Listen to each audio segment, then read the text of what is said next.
right, Coach. All right, Coach. Tell me a little bit about the dynamic weapons you guys have on defense. Obviously, it starts with Romano, but he doesn't end it all himself. Tell me a little bit about all the weapons. Well, we're hoping going into the season that you can't just try to take away one thing. You want to double team Rahman or load the box, then we should be able to beat you down the field and use some of our outstanding wide receivers. Having Rahman and Tevin on the field at the same time, obviously you got two guys that you can trust to carry the football and do some exciting things. And then you look at out at wide receiver, Dante Absher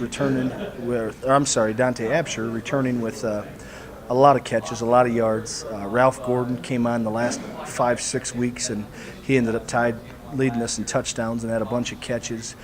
Getting Quinn Thornton back from an injury. He missed last season, but he was one of our most explosive guys from the year before. And then adding Jeremy Brown. Nobody really knows about him, though. He had over 30 catches at Sanford last year, and he's a 6'4", 6'5" guy that you can throw it up and he can get it.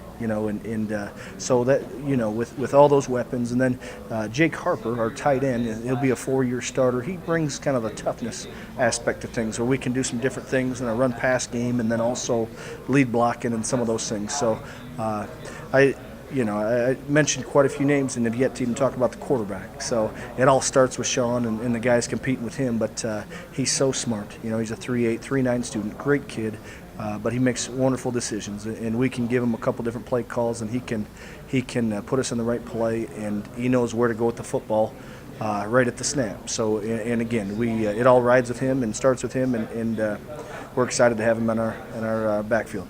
Look back at last season, maybe what was one of the things that was the difference between losing some games and winning some games? Well, you go back and look. We're 18 points from being 9-2.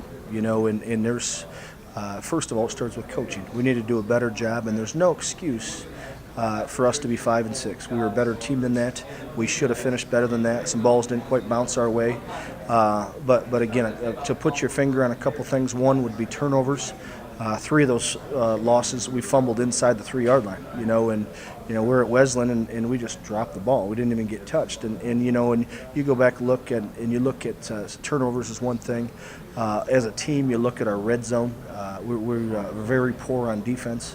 If teams got into the red zone, it was an automatic touchdown, and we got to be better on defense that way. And then offensively, we get into the red zone. That's where we need to make more emphasis scoring touchdowns. And we came away with points, probably at a decent percentage, but it wasn't touchdowns. So those are a couple things that we look to really improve on, emphasize in camp, and get better at. When you look at improving, you've got a tough road up ahead of you, and the teams ahead of you, at least preseason-wise.